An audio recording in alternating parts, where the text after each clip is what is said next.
Aujourd'hui, je vais vous parler la règle des 10 fois. La règle des 10 fois, c'est une règle très puissante qui va vous permettre de minimiser vos dépenses. Parce qu'on est tous d'accord que le succès de nos finances réside sur nos dépenses. Plus nous arrivons à minimiser nos dépenses, à contrôler nos dépenses, plus nous nous sentons financièrement bonnes.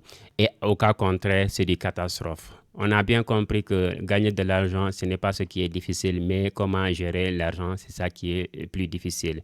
C'est pourquoi dans cette vidéo, j'ai décidé de vous partager la règle des 10 fois. La règle des 10 fois qui est une règle, vraiment une règle d'or qui va vous permettre de gérer le mieux vos finances, qui va vous permettre maintenant de faire ce qu'on appelle à calculer vos dépenses, à commencer à analyser vos dépenses. Je vais vous donner les facteurs influents pour la consommation, les facteurs qui doivent nous inciter à consommer bien vrai. La consommation doit être basée sur la nécessité, le besoin, l'utilité, le temps ainsi que les ressources financières. Tous ces éléments sont très importants parce que même si nous sommes en face d'un bien de consommation aujourd'hui, nous devrons comprendre est-ce que la nécessité de ce bien est en notre faveur, mais aussi l'utilité du bien, mais aussi en comprendre encore est-ce qu'on est en besoin immédiat d'acheter ce bien. Aussi, le temps que j'ai parlé, le temps, est-ce que c'est le bon moment? C'est des choses qu'il faut prendre en compte avant de penser à faire une consommation. Et tout ça, dans tout ça aussi, il faut comprendre la question cruciale se pose. Est-ce que j'ai les moyens financiers pour me permettre d'acheter ce bien ou de consommer tel bien? OK? Donc, ceci est très important avec la règle de 10 fois. La règle de 10 fois nous explique que tant que nous ne sommes pas en mesure d'acheter un bien, plus de 10 fois, tant que nous ne sommes pas en mesure d'acheter un bien 10 fois, donc en ce moment, selon les règles financières, nous ne sommes pas en mesure, ou c'est-à-dire nous n'avons pas le niveau de consommer ce bien. Ok? Donc, il faut comprendre d'abord que avant de consommer un bien de consommation, un bien X, il faut que je comprenne aussi qu'actuellement, ma position financière, je peux acheter 10 fois de ce bien. Ok? Si je sais que je peux acheter 10 fois de ce bien, je peux me faire ce qu'on appelle un coût de renonciation, acheter une fois. Ok? Mais tout en sachant que je suis en mesure d'acheter. C'est pour mesurer votre niveau financier. Car il y a des gens, ils comparent que le niveau financier et le pouvoir d'achat. Vous pouvez avoir le pouvoir d'acheter un bien et ne pas avoir un niveau financier pour vivre.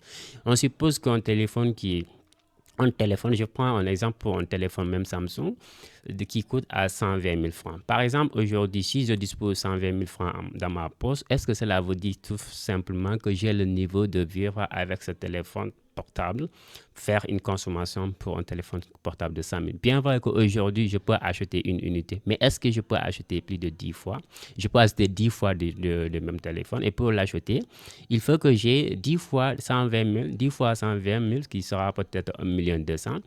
Je dois être capable de se comprendre aujourd'hui. J'ai un niveau de vie de 1 200 000 aujourd'hui, ce qui peut me permettre d'acheter 10 fois le téléphone Samsung. OK?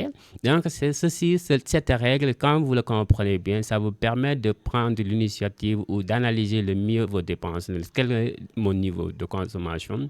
Quel est mon niveau, ma classe sociale? Ou qu'est-ce qui n'est pas ma classe sociale? Et prendre, supposons par exemple, aller vivre dans des hôtels. Est-ce qu'aujourd'hui, cela est un besoin, bon, même si c'est nécessaire, est-ce que c'est un besoin, est-ce que c'est le bon moment? Est-ce que c'est le bon moment? Est-ce que tu peux payer l'hôtel d'une journée plus de 10 fois avant de prendre une journée? Voilà, si vous savez que est-ce qu'il n'y ait pas un coût, la question qu'il faut se poser avant de le faire aussi, il faut comprendre est-ce qu'il n'existe pas une autre opportunité sur le marché qui va vous permettre de faire la même chose, même si le confort n'est pas égal à même, mais qui va nous permettre de faire la même chose et résoudre nos besoins et faire ce que nous voudrons, ok, qui est moins coûteux et qui répond à nos attentes financières, à notre classe sociale. Malheureusement, beaucoup de personnes font cette erreur de consommation. Ils achètent tout ce qu'ils veulent acheter parce qu'aujourd'hui, j'ai le pouvoir d'acheter ça. Mais Ils ne comprennent pas que c'est ça qui les rend pauvres, car pour faire ceci, il faut comprendre. Et ceci n'est pas pour les biens de consommation, les biens de consommation liés à l'investissement, mais des biens de consommation, bon, autrement dit, des consommations passives. Ok, l'acquisition des biens passifs, ok, qui va vous permettre de même sortir de l'argent. Ça concerne ceci et je pense que vous allez comprendre le sens de cette règle d'or qui va peut-être maintenant, vous allez commencer à calculer vos dépenses, quel est votre niveau, votre classe sociale et qu'est-ce qui n'est pas votre classe sociale. C'est très important de comprendre ce phénomène pour mieux gérer vos finances. Et on se dit à la prochaine. Merci, on va s'arrêter là. Merci.